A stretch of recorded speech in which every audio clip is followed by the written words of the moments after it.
ఛత్తీస్గఢ్, బీజాపూర్, బాసగూడ, నేద్రా అడవుల్లో మావోయిస్టులు పోలీసులకు మధ్య ఎదురుకాల్పులు జరుగుతున్నాయి.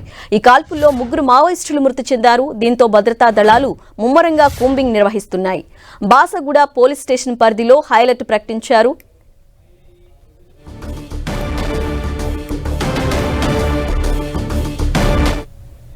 రైట్, దీనికి సంబంధించిన పూర్తి వివరాలు మా ప్రతినిధి సైదులు అందిస్తారు. సైదులు, సరేనా, ఛత్తీస్గఢ్ లో క్షణక్షణం భయంగా మారింది.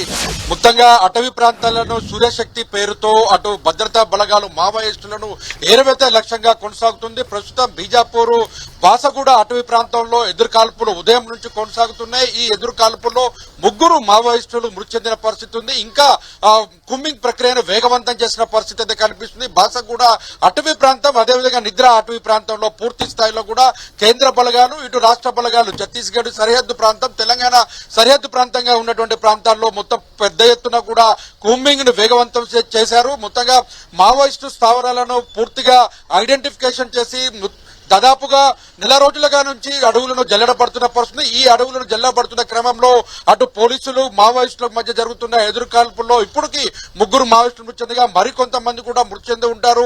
జవాన్లకు కూడా గాయాలయ్యాయని కూడా పోలీసు వర్గాలు చెప్తున్నప్పుడు కూడా అధికారికమైనటువంటి ప్రకటన ఇప్పటి వరకు విడుదల చేయలేదు. అదేవిధంగా మొత్తం బాసగూడ అటవీ ప్రాంతంలో హై అలర్ట్ ప్రకటించడంతో ఆ ప్రాంతంలో అటు బీజాపూర్ అటవీ ప్రాంతం, మొత్తం బాసగూడ అటవీ ప్రాంతంలోనే బీజాపూర్ జిల్లాలో ఉన్నటువంటి మొత్తం అటవీ ప్రాంతాన్ని జల్లెడపడుతూ చుట్టుముట్టిన పరిస్థితి ఉంది. భద్రతా బలగాలు పెద్ద ఎత్తున కూడా మావోయిస్టుల కీలకమైనటువంటి నేతల్ని టార్గెట్ చేస్తూ కూడా ఈ వేగంగా కుమ్మింగ్ ప్రక్రియను వేగవంతం చేస్తారు. ఎదురుపడినటువంటి మావోయిస్టులపై కాల్పులు జరుపుతున్న పరిస్థితి అయిపోయింది. ఒకవైపు పెద్ద ఎత్తున కూడా తుపాకీ శబ్దాలతో గిరిజన గ్రామాల్లో ఉన్నటువంటి స్థానిక గిరిజనులు ఆందోళన వ్యక్తం చేస్తున్నారు. భయం క్షణంగా బతకాల్సిన పరిస్థితి వస్తుందని కూడా ఆవేదన వ్యక్తం చేస్తున్నారు.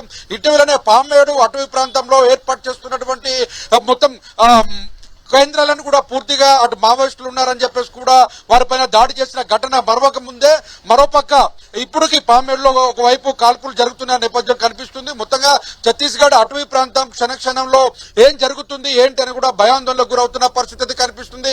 సూర్యశక్తి పేరుతో పెద్ద ఎత్తున కూడా మావోయిస్టులను ఏరువేతే లక్ష్యంగా అటు కేంద్ర ప్రభుత్వం, ఇటు రాష్ట్ర ప్రభుత్వం, 2 రాష్ట్ర అంటే మొత్తం కూడా కేంద్ర రాష్ట్ర బలగాలతో సహకారంతో అటు ఛత్తీస్గఢ్ సరిహద్దుగా ఉన్నటువంటి తెలంగాణ ప్రాంతం కావచ్చు, ఏఓబి ఆంధ్ర సరిహద్దు ప్రాంతం కావచ్చు, మహారాష్ట్రకు సంబంధించిన గడ్చిరోల్ ప్రాంతం కావచ్చు, ఈ ప్రాంతాలన్నింటినీ కూడా సౌరశక్తి పేరుతో అటు జవాన్లు క్షణక్షణం వేగంగా కూంబింగ్ ప్రక్రియను కొనసాగిస్తున్నారు. భారీ ఎత్తున కూడా అబూజ్మడ్ కి వెళ్లేందుకు ప్రయత్నం చేశారు. అబూజ్మడ్ లో కూడా ఆయుధాలను తయారు చేస్తున్నటువంటి కేంద్రాన్ని కనుగొని దాన్ని కూడా నిర్వీర్యం చేసిన పరిస్థితి అయితే మనం చూసాం. ఇప్పటికీ ఇంకా కూంబింగ్ ప్రక్రియను కొనసాగిస్తున్న పరిస్థితి, కాల్పులు కూడా కొనసాగుతున్నాయి. ఇంకా మృతుల సంఖ్య పెరిగే అవకాశం ఉందని కూడా అటు మావోయిస్టు వర్గాలు కావచ్చు, ఇటు పోలీసు వర్గాలు కూడా జవాన్లకు తీవ్ర గాయాలయ్యాయని వారు కూడా ప్రభుత్వ ఆసుపత్రికి తరలించేందుకు కూడా ఏర్పాట్లు చేస్తున్నట్లు కూడా తెలుస్తుంది. ఏదేమైనా కూడా అటవీ ప్రాంతాన్ని క్షుణ్ణంగా జల్లెడపడుతున్న పరిస్థితి ఉంది. డ్రోన్ల సహకారంతో ఏ స్థావరాలు ఎక్కడ ఉన్నాయని కూడా ఐడెంటిఫికేషన్ చేసే దాంట్లో కూడా అటు పోలీసులు కీలకంగా పనిచేస్తున్నట్లుగా తెలుస్తుంది.